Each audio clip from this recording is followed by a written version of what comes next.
Assalamualaikum and welcome back to my channel guys. Okay, so hari ni aku ada satu kisah yang aku nak kongsi dengan korang ni. Tapi kisah hari ni bukan berkenaan dengan jenayah, bukan berkenaan dengan misteri, berkenaan dengan paranormal. So kisah seram lah dengan kata lain. So kisah seram yang aku bawakan ini bukan macam selalu yang kita dengarkan. So contohnya kita selalu dengar kisah seram kat negara-negara Asia, negara-negara Barat.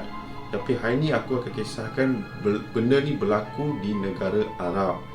Okay, so, tapi korang mesti pelik kan, negara Arab jarang kita dengar kisah-kisah hantu di negara Arab. So Arab ni dorang hanya baru-baru ni je lah kita dapat dengar dan dapat lihat beberapa video yang dorang ni ambil.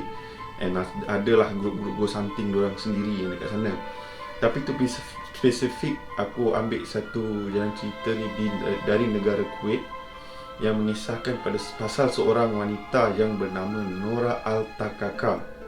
Okay, so Nora Al-Takaka ni, Al-Takaka tu nama gelaran yang diberi oleh penduduk-penduduk di Kuwait lah. So Nora tu adalah nama sebenar dia. So jom kita layan kisah seram pada hari ini.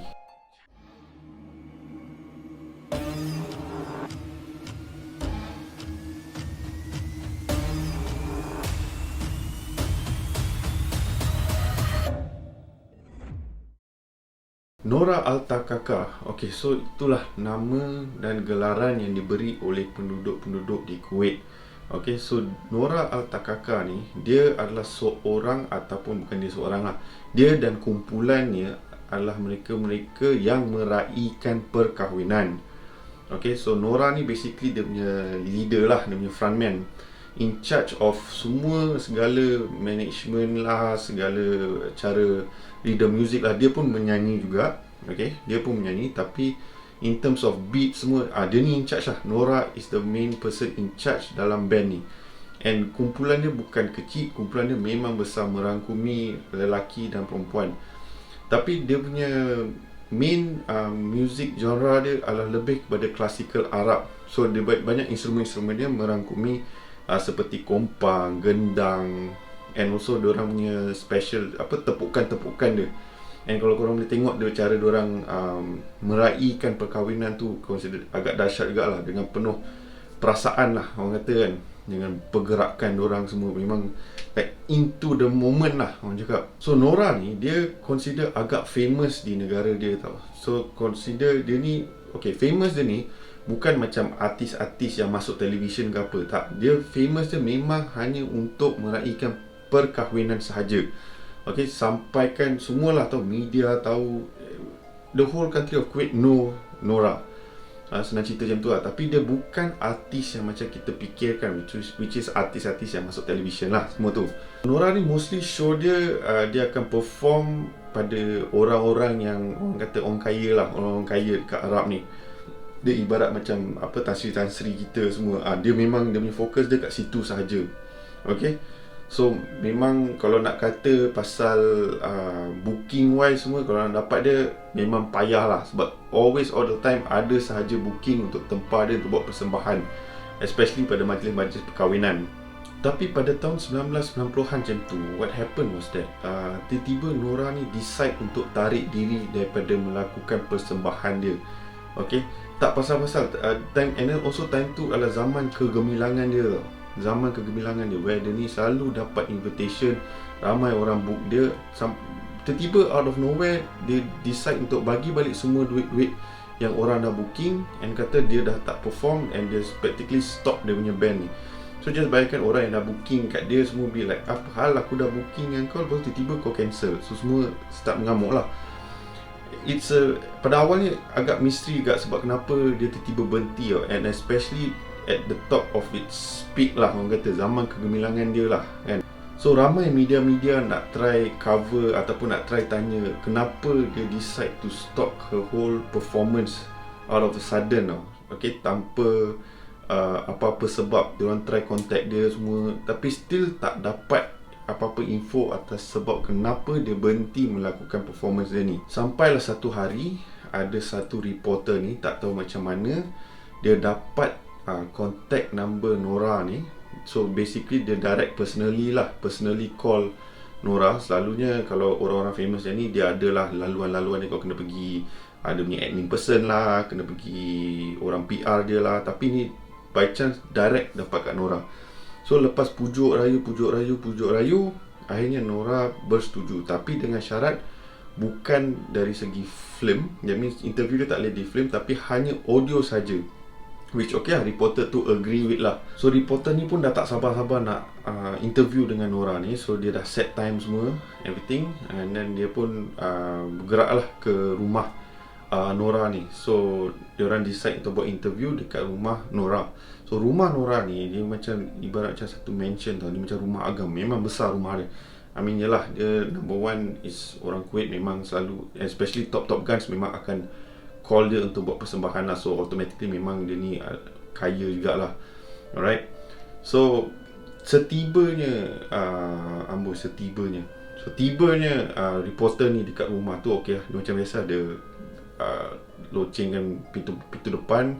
And then time dia nak masuk tu, elok dia masuk di kawasan perumahan rumah Nora ni. Dia first thing dia dapat detect is like rumah bau kemian tau. So macam biasa macam kita ni, memang kalau kata bau kemian ni, kita pun rasa pelik lah, rasa seram sejuk dia kan. So dia dah masuk, dia rasa macam pelik enggak kan.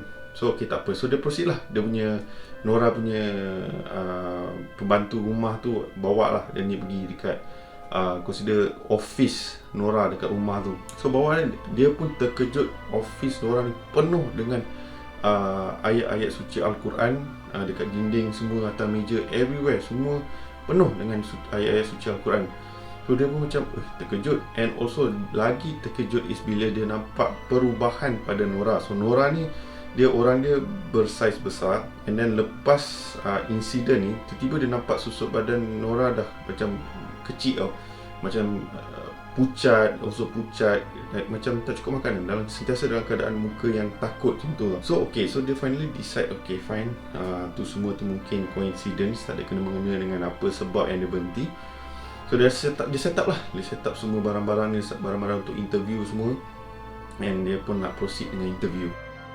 So sebelum reporter ni start interview Nora, so Nora meletakkan satu ibarat macam garis panduan lah. Okay, garis panduan dalam interview tu. Segala apa yang diceritakan oleh Nora tidak boleh ditokok tambahkan. Cerita dia kena sama seperti apa yang dia cakap. Tak boleh lebih, tak boleh kurang. Memang macam tu sahaja cerita dia. Alright, so reporter ni pun bersetuju dengan Nora. And diorang pun start interview dia. So soalan pertama reporter ni kepada Nora is like, kenapa Nora berhenti melakukan persembahan meraihkan perkahwinan di negara Kuwait ni? So Nora tanya balik kepada reporter tu, dia cakap, kau betul nak tahu kenapa aku berhenti daripada melakukan persembahan ni? Kau betul-betul nak tahu? Tapi ni apa yang aku bakal ceritakan, okay, terpulang pada kau sama ada kau nak percaya atau tidak. Tapi inilah perkara yang sebenar-benarnya berlaku. Lalu Nora pun menceritakan kejadian yang menyebabkan dia berhenti daripada melakukan persembahan yang meraihkan perkahwinan ni. So cerita dia is that Nora ni, macam aku cakap tadi, dia memang famous. So automatically segala-gala booking dia memang padat lah. Alright. Sampai satu hari ni dia dapat satu phone call daripada seorang ni, okay, seorang wanita, okay, seorang wanita yang ingin book untuk Nora ni untuk melakukan persembahan untuk meraihkan perkahwinan anak perempuan dia. Tapi Nora pada awalnya reject lah perempuan ni. Sebab apa? Dia kata number one is agak last minute lah. Sebab perempuan dalam phone tu kata dia nak meraihkan perkahwinan anak dia esok malamnya. Alright, esok malamnya. Tak sempat lah, ada banyak persiapan nak kena buat lah. And then also dia ada dah booking dia yang sebelum ni yang dah buat semua bagai. So banyak benda yang dia kena manage. Dan dia tak boleh nak buat terus the next day. Dia kena properly plan untuk apa nak nyanyi and semua benda tu. So tapi perempuan dalam telefon ni paksa juga Nora. Sebab dia kata kalau tak dapat nanti anak dia akan sedih, anak dia menangis semua. So Nora ni pun berasa macam rasa bersalah lah, rasa simpati pada anak dia. Sebab anak dia memang nak Nora meraihkan perkahwinan dia ni. So lepas negotiate semua, nego non-stop. So akhirnya disebabkan rasa simpati dan rasa kesian terhadap wanita yang dalam telefon tu, Nora pun bersetuju untuk melakukan persembahan untuk meraihkan perkahwinan anak perempuan ni. So okay, fine. Nora pun dah start prepare dia punya barang-barang, bagi tahu dia punya group diorang akan buat persembahan dekat tempat-tempat ni pada malam esok. So okay, fine, semua dah ready. Diorang dah buatlah sedaya upaya apa yang boleh buat dalam masa yang singkat tu. And pada keesokan hari, diorang pun bergerak ke rumah perempuan yang call ni. Elok-elok sampai je ke kawasan rumah ni, Nora dengan kumpulan-kumpulan dia semua, dia punya group dia, salah seorang daripada team member Nora ni lah approach Nora and cakap dia rasa something macam tak kena dengan majlis perkahwinan ni. Rasa macam tak sedap hati lah. Nora pun rasa benda yang sama time dia terima tawaran tu. Dia rasa macam something is not right performing dekat rumah perempuan yang buat call tu. Tapi dia decide tu untuk just block perasaan tu and just fikir, okay, kita dah janji dengan tuan punya badan untuk buat persembahan ni pada hari ni, malam ni. So kita tak boleh nak langgar janji tu lah, tak manis untuk bisnes jugalah kan. So diorang decide to just abaikan perasaan diorang and just proceed masuk ke rumah ni. So rumah ni dia memang ibarat macam mansion, rumah agam, memang besar gila. So Nora ni pun masuk and then so basically Nora ni dah biasa dengan adat-adat resam diorang ni. So basically first thing diorang akan ada satu bilik di mana Nora dan kumpulan dia boleh bersiap sedia untuk bertukar pakaian and then also untuk merehatkan diri. Sebab performance diorang ni, boleh kalau korang tengok macam video yang aku tunjukkan kat tadi tu, performance diorang memang memenatkan, banyak pergerakan, banyak fokus yang dilakukan. So diorang perlukan satu bilik khas untuk diorang berehat sambil tetamu makan ke apalah. So diorang pun semua dah masuk dalam bilik-bilik yang disediakan. So tapi still salah satu daripada team member Nora ni still rasa macam something it's not right with this house. Okay, Asyik pergi kat Nora cakap, can we just jangan buat tak persembahan dekat rumah ni. Aku rasa macam lain macam macam ada benda yang tak kena dengan rumah ni. Tapi again Nora cakap, jangan kita buat dulu persembahan ni. Kita dah janji dengan tuan rumah, tak elok kalau kita langgar perjanjian ni. Tak bagus untuk kita punya image and also kita punya marketing. Okay, so dalam diorang nak get ready untuk performance diorang, so macam biasa diorang akan set semua equipment music diorang, and then Nora dan tim diorang akan start diorang perhiasan diorang gitu, okay, untuk get ready lah dengan with the show kan. So tengah-tengah diorang tengah buat persiapan semua, lepas tu dengar ketukan pintu. Okay, ketukan pintu, lepas tu masuk seorang wanita tua ni. Okay, wanita tua. So wanita ni tua ni masuk dan berjumpa dengan Nora and bersalaman dengan Nora. Tapi satu benda yang Nora perasan bila dia bersalam dengan wanita tua ni, dia rasa macam tangan yang diorang bersalaman, tangan wanita tua ni macam keras, macam batu tau. Okay, and then muka wanita tua ni pucat dan tak ada, orang kata macam tak ada seri lah, seri manusia tu tak ada. Alright. Tapi dia decide untuk abaikan. Mungkin fikir, okay, mungkin sebab banyak planning yang diorang nak kena buat untuk majlis perkahwinan ni, so mungkin perempuan ni letih. And perempuan tua ni adalah perempuan yang sama yang buat panggilan pada Nora untuk book untuk meraihkan perkahwinan ni.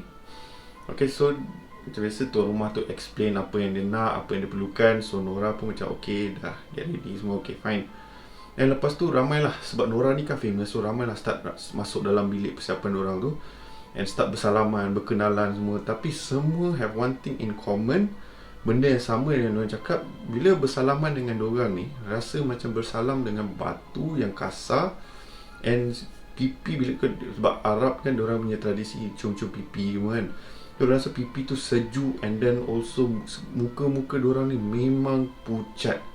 Memang pucat. So macam aku cakap, seorang team member Nora ni rasa macam pelik lah. Kenapa semua orang ni perangai macam ni kan? Kenapa semua rasa lain macam kan?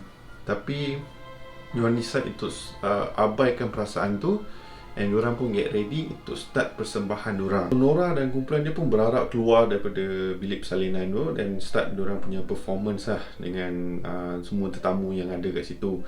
So halfway tu diorang punya performance, dan diorang tiba-tiba rasa panas tau dekat dalam bilik yang diorang tengah buat persembahan tu. Diorang rasa macam tak selesa, and then walaupun aircon dah rasa macam aircon dah pasang, tapi diorang still rasa panas dalam bilik tu. Okay, so diorang pun abaikan. Diorang ingat mungkin ada something diorang, ataupun mungkin diorang excited performing. So diorang pun macam okay, mungkin excited ni pasal, so that's why diorang rasa panas lah. Okay, so diorang continue perform. Tetamu pun enjoy dengan diorang punya performance. Sampai dalam sejam macam tu, diorang pun decide okay lah, dia nak ambil take a break. Diorang nak rehatkan diri diorang, and sambung lepas dalam 15 minit macam tu lah, diorang nak berehatkan diri. Okay, so diorang pun beralih masuk ke bilik persalinan. Tapi at the same time, Nora pun disebabkan mungkin sebab rasa panas tu, so Nora dia rasa macam letih sangat, and also pening at the same time. So time dia masuk bilik persalinan tu, disebabkan ramai orang dalam bilik persalinan tu, so dia macam maybe ada bilik lain yang available untuk dia nak rehatkan diri dia. So macam diorang ke Arab ni, diorang ada prepare standby room juga untuk diorang ni. So Nora pun okey lah, fikir nothing much. Dia pun try lah cari bilik yang available lah untuk dia berehat. So dia cari, dia naik sampai ke tingkat 3 dalam rumah tu, dan dia notice kebanyakan pintu berkunci. And then baru dia sedar ada satu pintu ni yang terbuka tau. So dia macam okay lah, nak try, mungkin that's the room yang dia boleh gunakan lah. So bila Nora jumpa bilik yang terbiar ni, bilik terbuka ni, dia pun masuk. Dia pun decide untuk merehatkan diri dia. Sebab dia dah terlalu penat dan also pening kepala semua, so dia decide untuk lelapkan mata sekejap lah. Okay, pejamkan mata sekejap untuk relaxkan diri dia. Dalam beberapa minit, dia rasa dalam beberapa minit macam tu, tiba-tiba dia dikejutkan oleh budak perempuan ni. Okay, dia macam pelik lah, kenapa apa budak ni buat kat sini kan. Tapi budak tu macam main kejar-kejar dalam bilik tu. So dia pun macam berhenti lah, jangan nak buat ni kan, stop it lah, because dia dah penat sangat. So dia decide tu, tiba-tiba budak perempuan ni dia lari luar bilik tau. Tapi Nora ni rasa curious lah, macam apa, siapa budak perempuan ni. So Nora pun decide untuk follow budak perempuan ni. Dan budak perempuan ni consider non-stop lah, berlari. Nora pun continue untuk kejar budak perempuan ni. So dia punya rapat dia consider, boleh katakan agak rapat lah antara Nora dengan budak perempuan ni. Sampai satu tempat tu, budak perempuan ni ambil satu buat turn. Okay, turn, elok Nora masuk laluan tu, tiba-tiba budak perempuan ni hilang. So Nora pun macam apa ni, budak perempuan ni memang dekat dengan aku, macam mana boleh tiba-tiba hilang, macam tak masuk akal. So Nora dah rasa macam tak sedap hati lah, rasa macam something is not right. So Nora pun macam decide okay lah, maybe I should just turun, jumpa dengan teammate dia, and continue performance lah. So tengah dia nak turun tangga tu, tiba-tiba dia rasa macam kaki dia ditarik. Alright, kaki dia ditarik, and then dia macam terkejut lah, like apa benda ni. Tapi bila dia check, tak ada apa-apa kan. Bila dia check, there's nothing there yang tarik kaki dia. Dia lagilah rasa tak sedap hati, macam something is not right. So dia cepat-cepat rush turun. Bila dia masuk dalam bilik persiapan tu, dia lagi dah lah terkejut insiden yang kat tingkat 3 tu. Dia masuk dalam bilik persiapan, lagilah dia terkejut sebab salah satu team member dia pengsan. Okay, so at first Nora fikir okay, mungkin sebab penat ke apa, sebab tu team member dia seorang ni pengsan lah. Lepas ditanya-tanya, lepas tu tiba-tiba team member dia ni bangun dan cakap, Nora, ni pun kau, aku gigih cari-cari kau tadi. So rupanya team member dia ni, seorang ni pergi cari Nora sebab apa? Nora sebenarnya dah terlelap dalam lebih sejam macam tu, lama. So diorang pun nak start show, tapi sebab tak ada lead person, so diorang tak boleh nak start the whole performance tau.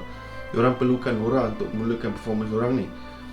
So team member dia ni macam, mana kau pergi Nora? Aku cari kau atas bawah semua tak jumpa. So Nora pun decide, okay, cuba cerita apa yang terjadi. So team member dia ni pergi naik ke tingkat 2. Alright, tingkat 2 untuk mencari Nora. Dia pergi check satu bilik. Tapi yang peliknya is that setiap bilik yang team member dia ni check, yang seorang team member dia ni check, tak ada orang tau. Sampai satu tahap dia macam pelik, mana Nora ni, takkan tak ada. So dia plan, decide untuk naik ke tingkat 3.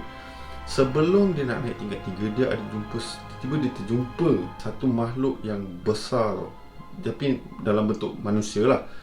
Memang besar gila. And then start marah. Ayah, kau buat apa kat sini? Kenapa kau kat sini? And kau patut ada kat bawah buat performance kau. So Nora, team member Nora ni rasa takut lah, like oh sorry, aku tak bermakna untuk berada di kawasan ni, aku tengah cari team member aku. Try explain. Tapi brother yang besar ni continue lah marah-marah. Tak ada, kau tak boleh ada kat sini, kau kena turun lah. Kita semua tengah tunggu performance kau dan semua bagai. So team member orang decide okay fine. Aku pun decide okay fine, turun. Elok dia nak turun, dia terasa seperti dia kena tolak oleh something daripada belakang tau. So dia terjatuh lah. Tapi bila dia pusing belakang, dia tak nampak apa-apa yang tolak dia. So dia dah start panic. And then dalam keadaan yang panic tu, dia tiba-tiba pengsan lah. And that's where team member dia yang lain semua jumpa and bawa dia ke bilik persiapan untuk tenangkan dia, untuk check whether dia okay ke tak. So Nora pun macam okay, memang obviously dah start rasa macam something is not right dengan rumah ni. So team member Nora dia cakap okay dah lah, kita tak payah nak buat show ni, kita balik lah, kita belah. And semua semua team member Nora ni berpakat untuk belah daripada tempat ni. Tapi Nora still insist untuk tidak belah daripada tempat tu sebab dia rasa dia dah buat satu perjanjian dan dia tak nak langgar janji tu. And also disebabkan dia rasa tak sedap hati, dia takut sekiranya bila dia keluar daripada rumah tu, something bad will happen. So dia decide tak, kita continue benda ni sampai habis. Kita hanya perform saja, tak ada lebih, tak ada kurang, hanya perform saja untuk dorang. So dorang pun dengan rasa berat hati untuk decide untuk continue lah dengan performance tu. So dorang pun sambung performance dorang. Sambil dorang buat persembahan, dorang perasan satu benda, is that tetamu yang datang rumah makin ramai. Kira lagi dekat pukul 12 tu, lagi ramai tetamu yang datang ke rumah dorang. So dorang kena continue dengan performance dorang lah. Dorang kena upkan dorang punya ni semua kan. Tapi tetamu yang datang tu, dorang start lah menari semua, and start menyanyi. Tapi dalam apa yang dikatakan oleh Nora, bila tetamu menyanyi, tak ada satu pun yang bersuara macam selalunya kalau ramai-ramai menyanyi adalah sedikit sedap-sedap dia kan. Tapi yang ni memang tak rasa sedap langsung, rasa macam suara yang diorang nyanyi tu macam tak kena tau. So Nora dengan tim-tim diorang pun rasa macam something tak kena, something is not right. And diorang rasa berat hati nak continue performance ni. But Nora paksa diorang untuk continue persembahan ni. Tengah diorang perform ni, tiba-tiba yang mana kawan-kawan wanita, yang tetamu-tetamu kaum wanita yang ada dekat rumah tu, diorang dress diorang agak panjang. So diorang start menari sampai satu tahap, akibat terlalu taksub dengan muzik tu, diorang punya pakaian tu ternaik ke atas. Lepas tu semua team members Nora sedar satu benda, is that kaki perempuan-perempuan ni semua ni bukan berkakikan manusia. Nora cakap kaki-kaki perempuan ni semua ibarat macam kaki kambing ataupun kaki kuda tau. So dia macam separuh manusia separuh kuda punya ni tau. So automatically semua team member dia dah start macam apa benda ni doh, apa benda yang kita tengah lihat ni, apa benda yang something memang tak betul lah ni. Ni apa hal pula tiba-tiba kaki bukan kaki manusia ni. So diorang continue performance diorang sekejap, and then diorang decide okay, it's time to take a break. So tetamu tu boleh continue lah, start makan-makan ke apa. Tapi kesemua tetamu ni tak nak diorang berhenti. Diorang terlalu taksub dengan muzik ni sampai satu tahap yang band kata kita memang dah tak boleh nak perform, we need to take a break. Okay, time tu dah lebih daripada pukul 12 lah. Diorang ni dah memang penat. Diorang budget sampai pukul 12, pukul 1 macam tu lah maximum tops. Tapi ni tak, memang dah lebih daripada masa tu. So diorang decide okay, bagi kita berehat and we will continue performance. So sambil diorang nak masuk ke dalam bilik persiapan yang tadi diorang tu untuk berehat, dan diorang notice makanan-makanan yang disediakan, semua makanan tu adalah makanan daging tau. Tak ada satu yang nampak macam makanan yang selalu kita, kalau kita pergi majlis perkahwinan, adalah campuran dessert ke, kuih-kuih ke, ataupun ada sayur-sayur, salad ke apa benda semua. Tapi dalam majlis ni, semua dish tu adalah makanan daging sahaja. So Nora ni rasa pelik lah. Semua dah lah, benda tamu yang datang tu pun dah pelik. Ini kan lagi makanan-makanan yang diservekan pun semua daging, lagi lah pelik kan. So dia continue lah masuk dalam bilik persiapan dia untuk tenangkan diri dia dan also tenangkan team member-member dia. So bila dia masuk dalam bilik persiapan ni, salah seorang daripada team member Nora cakap, kita kena still continue ke performance ni. Dah lah tetamu kaki bukan kaki manusia, and then lepas tu makanan yang disediakan semuanya daging. Semua daging. And then tetamu pula makin ramai, lagi lewat malam lagi ramai tetamu-tetamu yang datang. And diorang ni ibarat macam tak letih lah. So Nora macam dia setuju dengan pendapat team member dia, and dia dah start boleh kata takut lah. Dia dah start takut, tapi dia still cakap dia tak boleh nak lepaskan team member dia untuk keluar dari rumah ni, sebab since dah nampak semua benda-benda tu, dia takut kalau keluar lagi benda-benda yang tak elok akan berlaku tau. So dia cakap dengan team member dia, okay macam ni, what we're gonna do is kita akan continue performance kita sampai azan subuh. Okay, sampai azan subuh. So team member dia berat hati nak continue sebab lama lagi nak azan subuh ni. So lepas diorang berehat semua, lepas tu diorang dengar ketukan kat pintu, diorang semua dah start panik lah. Datang balik orang tua ni kata bila nak perform balik. Kita orang semua dah tak sabar nak dengar beat daripada team Nora ni semua. So Nora dah okay, give us 5 minutes and we will come out and kita akan continue lah dengan performance kita. So Nora dan team dia pun keluar, and diorang pun naik stage semua untuk start diorang punya persembahan lah. So diorang continue lah. And macam aku cakap tadi, tetamu-tetamu yang menari, berjoget, menyanyi semua, diorang tak ada langsung rasa penat. And suara yang diorang nyanyi kan untuk follow rhythm Nora ni, semua suara diorang rasa macam bukan manusia lah. Senang cerita, bukan manusia. So Nora dengan team dia selalu kalau diorang perform, suara diorang memang merdu lah, tapi disebabkan diorang semua dah rasa takut, so suara diorang pun dah start to jadi tak sedap dah lah. Because diorang kena continue semua kan. And salah seorang team member dia tak buat apa-apa, je sekadar duduk tepi Nora, pandang bawah, and dia tak nak tahu apa yang berlaku di sekeliling kawasan dia lah. Tapi satu for sure is that kesemua team member ni tak habis-habis non-stop tengok jam, pukul berapa nak azan subuh, pukul berapa nak azan subuh. Because tetamu makin ramai tau yang datang rumah ni, tetamu dia makin ramai. So tengah diorang perform ni, okay, diorang ni pun memang dah tak larat, dah memang penat gila. Because diorang dari malam sebelum ni sampailah lewat pagi, diorang continue perform. Tetamu ni pula non-stop menari semua, and diorang dah start nampak benda-benda pelik. Sampailah satu tahap diorang pun dah dengar azan berkumandang. So bila diorang dengar azan berkumandang, tiba-tiba semua tetamu yang ada dalam rumah tu berhenti. Okay, so semua tetamu berhenti, semua menghadap ke arah Nora dalam keadaan yang boleh dikatakan agak menyeramkan lah. Diorang semua dalam muka diorang semua like jegih yang tahap tajam nak makan orang, and then mulut diorang tenganga, muka bengis dan semua lah, macam-macam. Tapi diorang tak bergerak tau. Diorang semua menghala ke arah Nora and just pandang saja. So Nora kata kita ambil peluang ni, cepat-cepat kita keluar daripada rumah. So diorang pun beralih daripada main stage tu, dan diorang pun masuk ke bilik persiapan, dan diorang ambil apa yang diorang perlu, and terus diorang exit keluar dari rumah tu. Bila diorang exit daripada rumah tu, nasib baik diorang, kira nasib diorang memang baiklah time tu kan.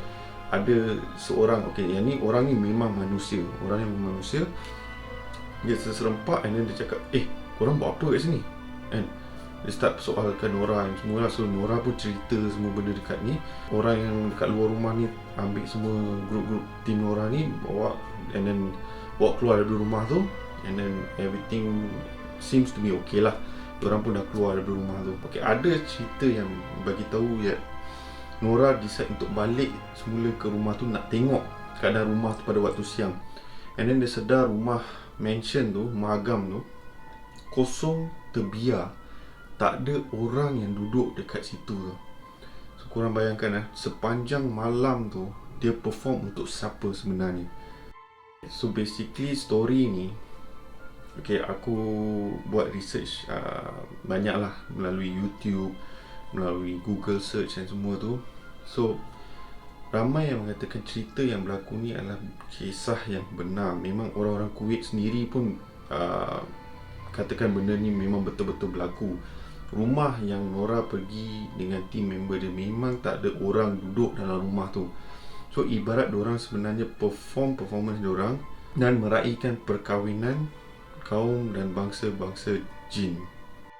So Nora dah macam, dia dah tak berani lagi nak buat lagi persembahan dia semua.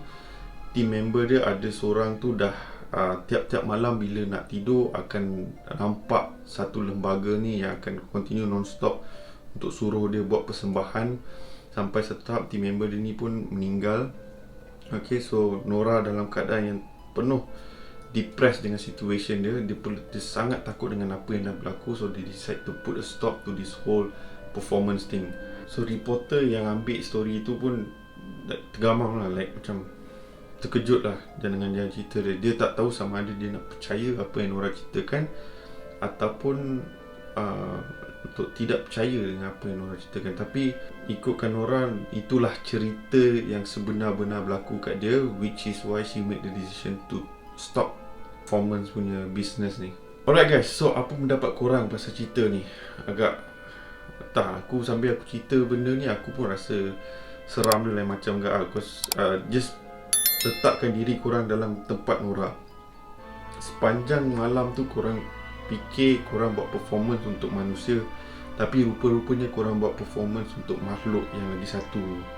So sepanjang malam tu memang it's like kau fikir macam tak ada apa-apa, performance yang biasa, semua tak ada apa-apa, relax, chill. Tapi hakikatnya it's totally different kan.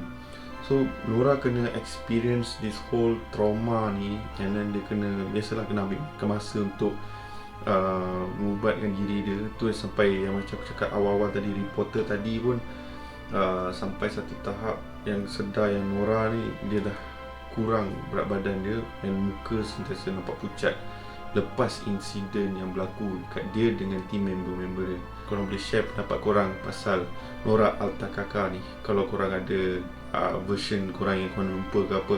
Sebab version yang aku buat jumpa tu kebanyakannya tak banyak, artikel tak banyak, mostly kesemua artikel dalam bahasa Arab. So aku tak faham bahasa Arab, so minta maaf. Aku ambil apa kisah yang diceritakan oleh beberapa YouTuber ni, and aku ceritakan pada korang based on the most important events that took place time performance Nora Altakaka ni. Alright, so sehingga kita berjumpa lagi dalam episod datang. Take care, stay safe. Assalamualaikum.